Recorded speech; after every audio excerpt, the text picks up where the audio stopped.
A'udzu billahi minasyaitonir rajim. Bismillahirrahmanirrahim. Assalamualaikum warahmatullahi wabarakatuh. Alhamdulillahirabbil alamin.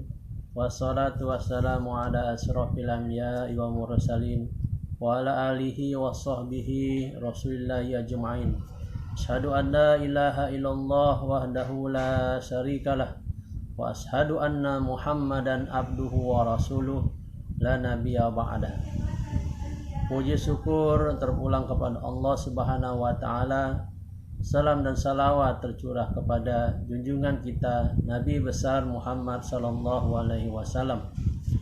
Bapak-bapak, ibu-ibu yang dimuliakan Allah Subhanahu wa taala, marilah kita mentadabburi Quran surat Al-Asr ayat 1 sampai dengan terakhir ayat 3.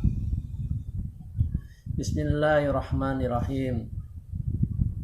Dengan menyebut nama Allah yang Maha Pengasih lagi Maha Penyayang. Wal asr, demi masa.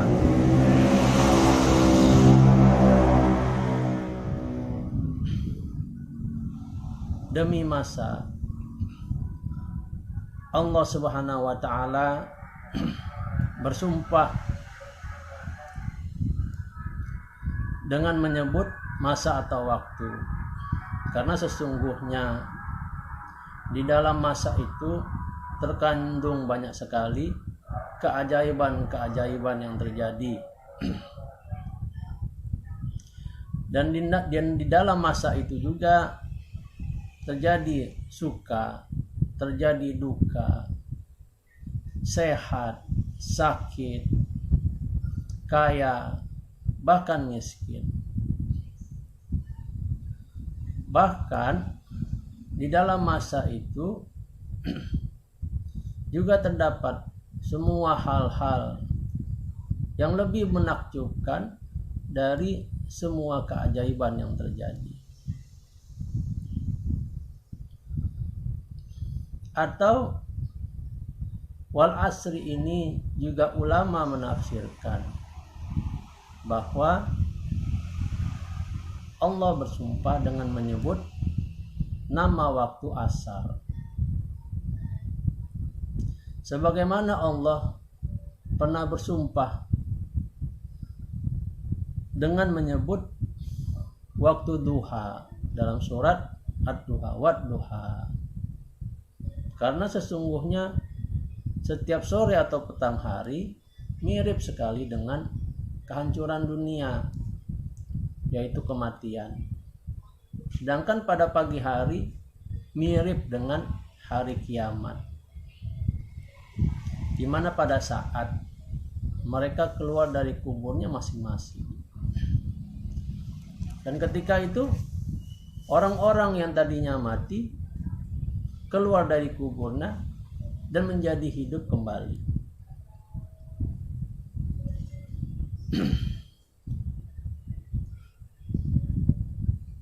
Ulama mengatakan bahwa sesungguhnya Allah bersumpah dengan menyebut waktu asar adalah untuk mengingatkan bahwa pada saat itu pasar-pasar akan menjadi sepi dan hampir habis saat untuk berniaga atau berjual beli ketika tibanya masuknya waktu asar.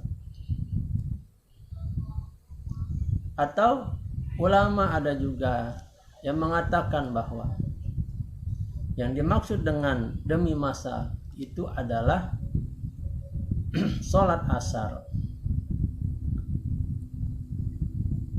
Allah Subhanahu wa taala bersumpah dengan menyebut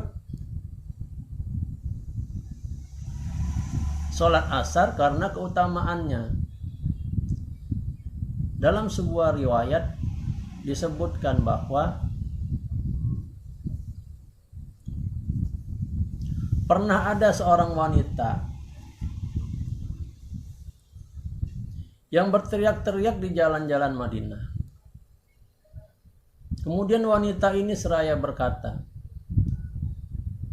tunjukkanlah Nabi kepadaku. Tunjukkanlah Nabi kepadaku. Rasulullah pun melihatnya. Lalu beliau bertanya kepada wanita tersebut mengenai sesuatu yang telah terjadi dengannya. Kemudian wanita itu berkata,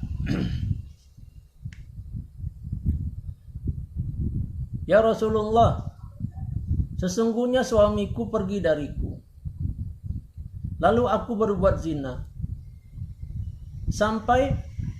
Sehingga aku mempunyai anak dari hasil perzinahan itu. Kemudian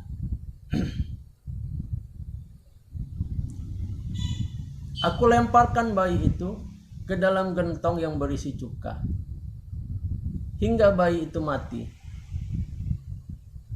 Lalu aku jual cukanya. Namun masih adakah jalan bagiku untuk bertobat ya Rasulullah? Setelah mendengar ucapan dari wanita tersebut, Rasulullah menjawab, mengenai perzinahan, maka kamu harus dikenai hukuman rajam. Demikian kata Rasulullah.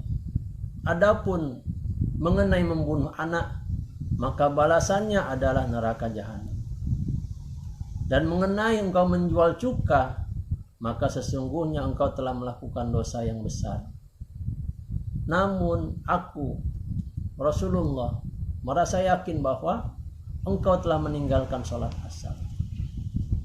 Bapak-bapak, ibu-ibu yang dimuliakan Allah Subhanahu wa taala, maka berdasarkan hadis yang saya sampaikan di atas tadi, terkandung sebuah isyarat yang menunjukkan betapa besarnya perkara sholat asar ini.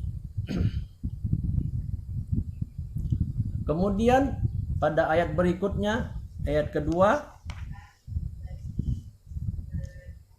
innal insana lafi khusri, sungguh manusia itu benar-benar di dalam kerugian. Sungguh manusia itu benar-benar berada dalam kerugian yang besar,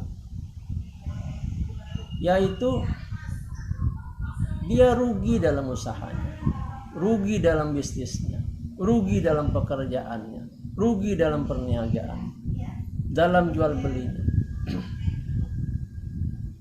Dan dia juga rugi ketika kebanyakan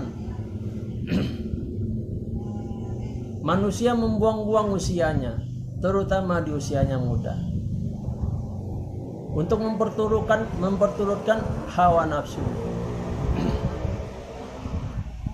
Atau ketika dia mendapatkan hidayah, maka dia sudah mulai tua, sehingga berkuranglah amalnya karena dia sudah mulai sakit. Kemudian dia pikun lalu mati, maka ketika itu dia juga merugi. Selanjutnya ayat berikutnya, ayat ketiga, illal ladzina amanu wa amilu solihati wa tawasaw bil haqq wa tawasaw bis sabr, kecuali orang-orang yang beriman dan mengerjakan amal soleh serta saling menasihati untuk menaati kebenaran dan menaati kesabaran, yaitu kecuali orang-orang yang beriman dan mengerjakan amal soleh. Illal ladzina amanu wa amilus solihat, maka sesungguhnya mereka dalam perniagaan yang tidak akan mengalami kerugian, yaitu orang-orang yang beriman dan mengerjakan amal soleh ini. Mereka tidak akan mengalami kerugian, sebab mereka menukar jerih payah mereka pada pagi hari dan sore atau petang harinya dengan amal-amal solehnya yang kekal. Watawassaw bil haqq, dan saling menasihati untuk menaati kebenaran. Kemudian mereka saling menganjurkan untuk melakukan atau menegakkan hukum agama ini dengan pengetahuan dan amalnya yang benar. Watawassaw bis sabr, dan saling menasihati untuk menetapi kesabaran. Yaitu mereka saling menganjurkan kepada sesamanya untuk tetap bersabar dalam menunaikan 3 hal.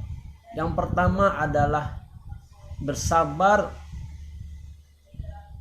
dalam mengerjakan sesuatu yang diwajibkan atau difardukan oleh Allah. Itu yang pertama. Yang kedua, dia bersabar untuk menjauhi kedurhakaan kepada Allah Subhanahu wa taala, menjauhi kemaksiatan kepada Allah Subhanahu wa taala. Dan yang ketiga, sabar dalam menghadapi musibah dan cobaan. Bapak-bapak, ibu-ibu yang dimuliakan Allah Subhanahu wa taala, demikianlah kiranya tadabbur surat Al-As. Semoga bermanfaat buat kita semua. Wallahu muwaffiq ila aqwamit thoriq. Assalamualaikum warahmatullahi wabarakatuh.